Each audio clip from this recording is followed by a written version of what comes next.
A ossada de um dos criminosos de guerra mais procurados do mundo está no Brasil.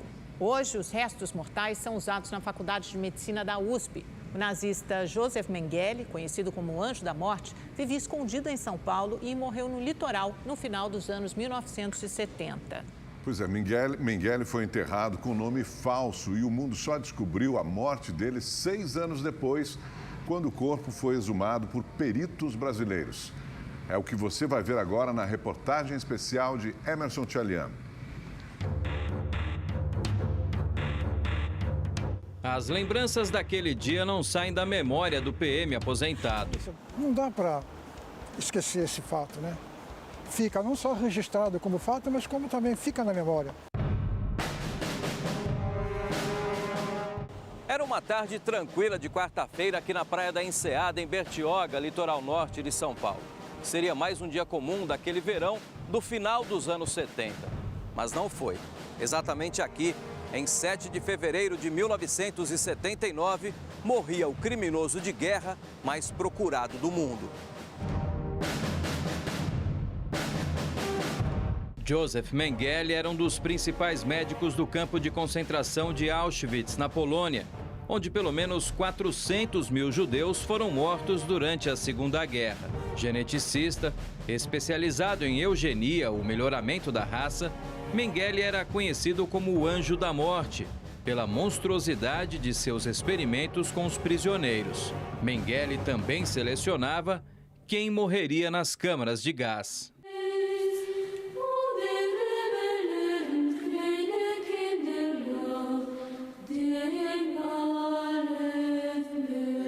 Nos seus experimentos macabros, sem anestesia, principalmente com crianças, com gêmeos, ele era cruel, desumano.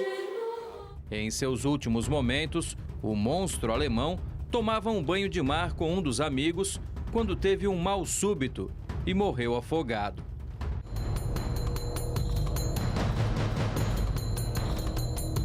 O corpo de Mengele foi levado para a areia. Expedito tinha 30 anos, era cabo da PM e foi chamado para atender a ocorrência. A amiga que abrigava o nazista estava inconformada. Quando eu cheguei aqui naquela oportunidade, né, o corpo já estava sem vida. Essa senhora estava próxima, verificando, olhando para o corpo, e junto ao corpo, uma pessoa desconhecida acendeu uma vela.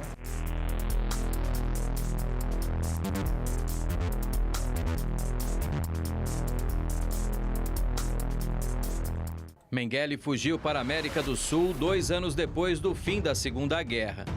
Em 47, foi para a Argentina. Por mais de 10 anos, teria vivido escondido por outros países da América do Sul. E em 1961, passou a viver no interior de São Paulo. Entre 74 e 79, o nazista morou na região metropolitana e na capital. Usava uma identidade falsa com o nome de um amigo, Wolfgang Gerhard. Mesmo com a morte do fugitivo de guerra mais procurado do mundo, a família que abrigava Mengele precisava manter o segredo. Em 8 de fevereiro de 1979, o médico nazista foi sepultado aqui, no cemitério do Rosário, em Embu das Artes, na Grande São Paulo. E a farsa foi mantida. Joseph Mengele foi enterrado neste jazigo. Nos registros do sepultamento, ele aparece com o nome de Wolfgang Gerhard. O segredo foi preservado por 6 anos, até que em 1985, a polícia alemã interceptou uma carta do Brasil para a família de Mengele na Europa e avisou a polícia brasileira que Wolfgang, sepultado em Embu, poderia ser Joseph Mengele.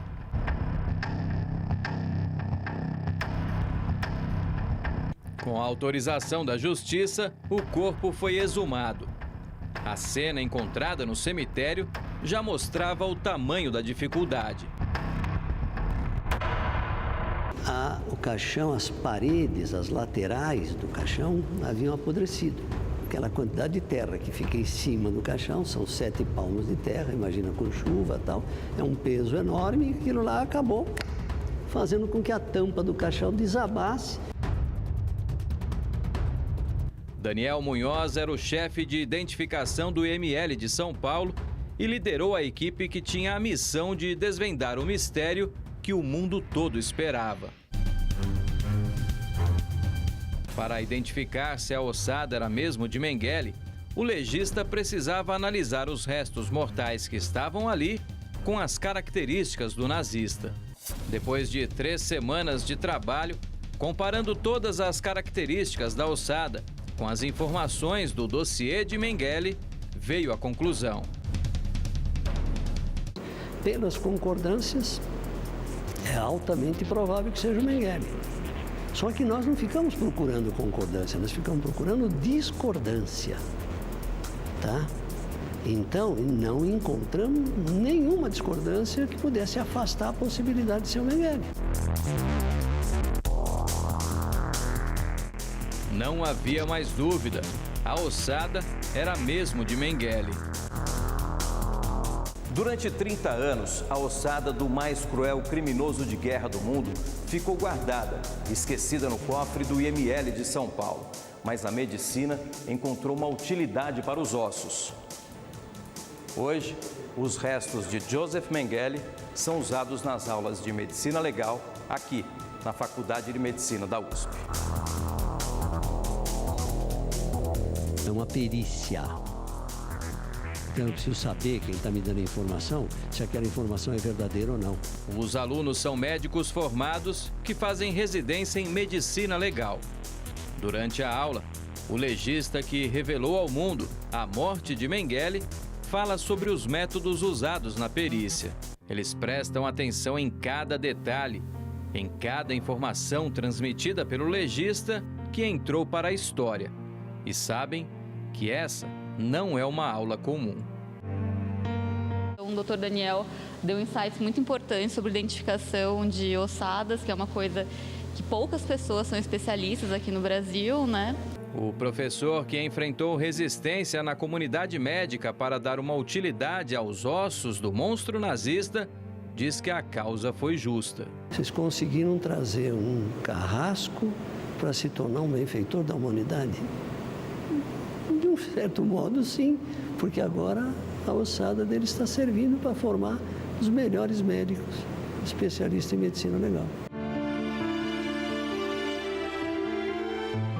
Mengele morreu anônimo, sem pagar pelos crimes que cometeu. Outros nazistas da linha de comando foram julgados e condenados no Tribunal de Nuremberg ao final da guerra. Mas nada apaga o terror do Holocausto, o assassinato em massa que deixou 6 milhões de vítimas e cicatrizes para muitas gerações. Ajudando na moral, nos hábitos, no direito, em tudo aquilo que é humano. Ele acabou com o ser humano.